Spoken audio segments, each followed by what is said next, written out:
The sh sound can be problematic for some non-native speakers of English.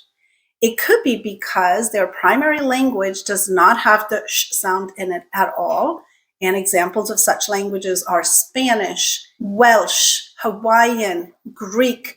It can also be problematic for speakers of those languages in which the sh exists, but it is not distinguished as a distinct phoneme from another sound, like s in the case of Japanese or Korean, or sometimes the sh and ch sounds are used interchangeably.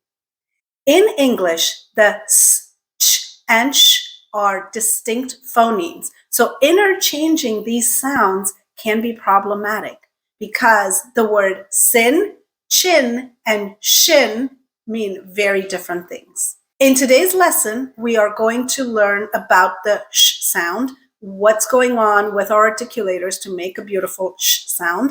We're also going to talk about different letter combinations that make the sh sound in English. And then we're going to practice the sh sound at the word level and at the sentence level. And as always, when I do sound videos, yes, there will be a bonus PDF for you to download. And as always, I'm going to recommend that you watch the video first so that you get the most out of the bonus PDF. Hello, language lovers and language learners and intellectually curious folks everywhere. My name is Bakul Soman and welcome back to my channel. So what kind of sound is the sh sound? It is an unvoiced sound. Your voice is turned off. It is a palatal sound. So the place of constriction is your hard palate, which is the roof of your mouth, essentially.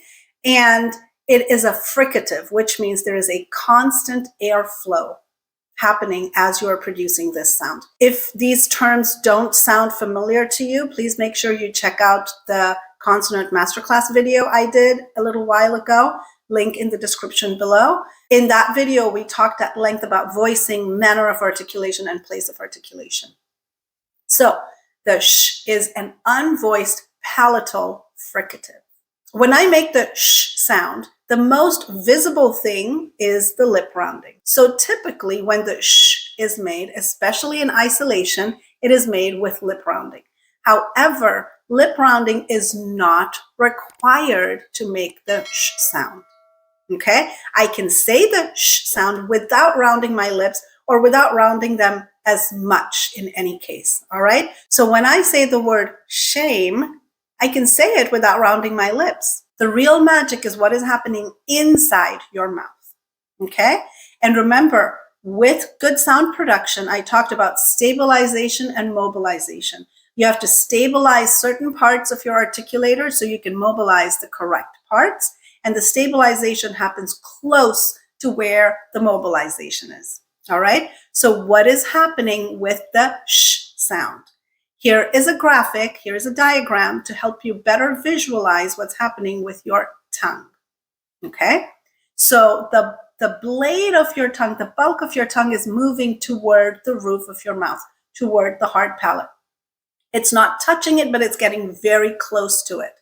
You are stabilizing the blade of your tongue, the part that is just behind the tip of your tongue, that part, you're stabilizing it with these side teeth, all right? Light contact. This is not a stop. There is no jamming, there's no shoving, there's no blocking. It's a light contact to hold that tongue in place, to stabilize that tongue. And the tongue tip is not really touching anything. It's kind of in a neutral to downward facing position.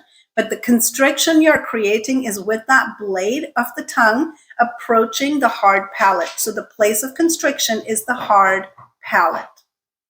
All right? And you are, once you stabilize the sides of your tongue with your teeth, light contact, you are tensing that tongue. You're creating tension in that tongue, in the blade of your tongue, and that creates a little groove.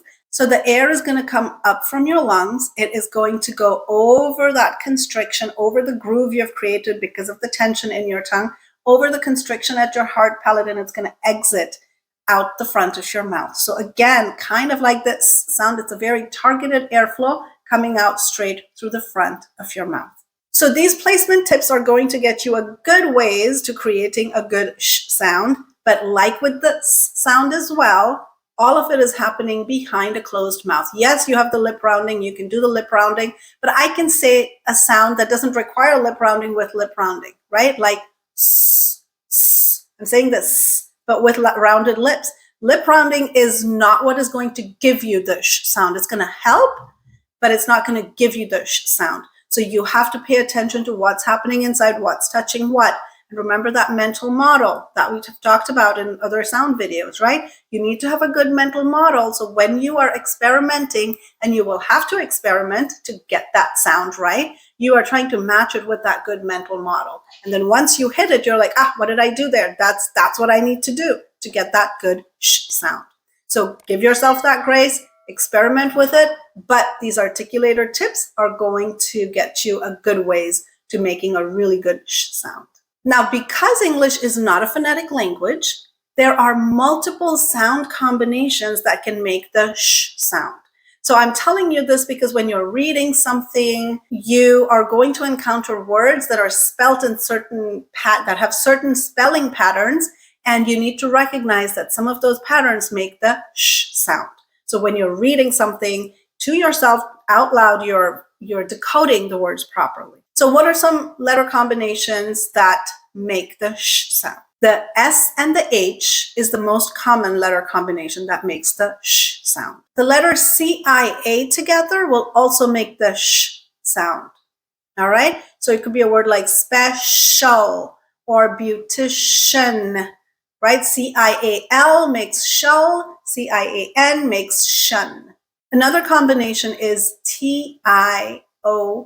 Usually it's an N. TION will say shun, like nation, fraction, faction. SSION will also make the shun sound, like in the word mission. The words CH in some cases will make the sh sound as well. And this is typically at the beginning of a word, like in chef or chauffeur or chagrin. I believe most of these words are borrowed from French. And in French, the CH makes the sh sound. Hence, that has carried over. Another letter combination that makes the sh sound is NSI, usually followed by ON, in a word like tension, extension. Okay, so N followed by S followed by I. Usually it's followed by ON. That will also make the sh sound. So pay attention to these letter combinations, and you will notice that in the majority of cases, I would say probably 95 to 99% of cases, these letter combinations will make the sh sound. Okay, now let us practice some words that have the sh in different word positions. In English, the sh occurs in word initial positions, in medial positions, and in final positions. So let's do a few of each. Here are some words that start with the sh sound. I'm going to say each word 3 times. I want you to listen the first time and try and say it along with me the other 2 times. Here we go. Shoe, shoe, shoe. Shine, shine, shine. Short, short, short. Shark, shark, shark. Shun, shun, shun. Sheen, sheen, sheen.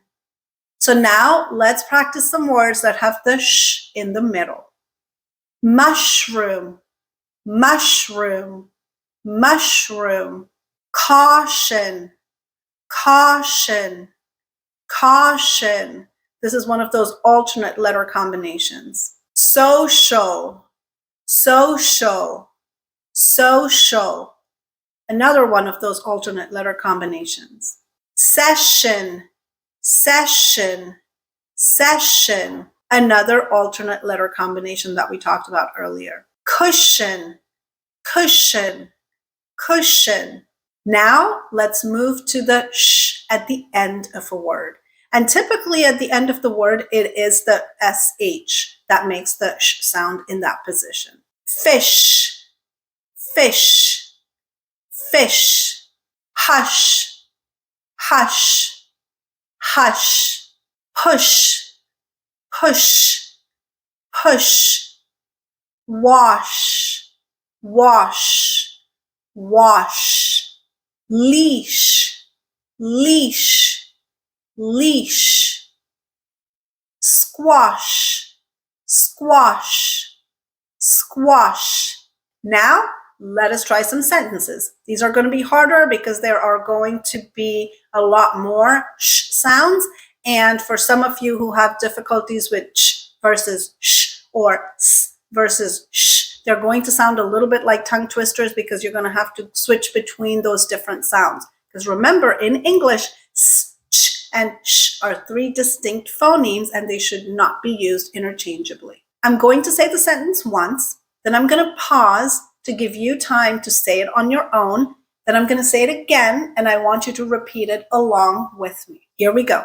Shelley wore a sheer, shimmering shawl, showcasing her stylish fashion sense.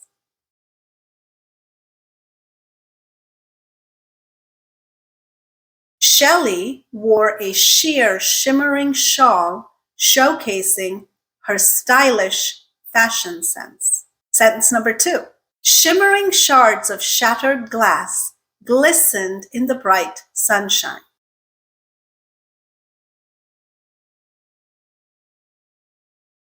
Shimmering shards of shattered glass glistened in the bright sunshine. The shy sheep shuffled silently through the shadowy meadow.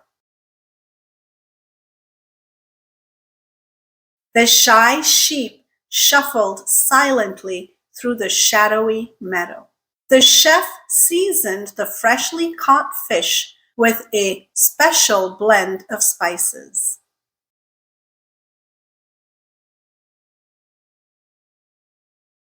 The chef seasoned the freshly caught fish with a special blend of spices.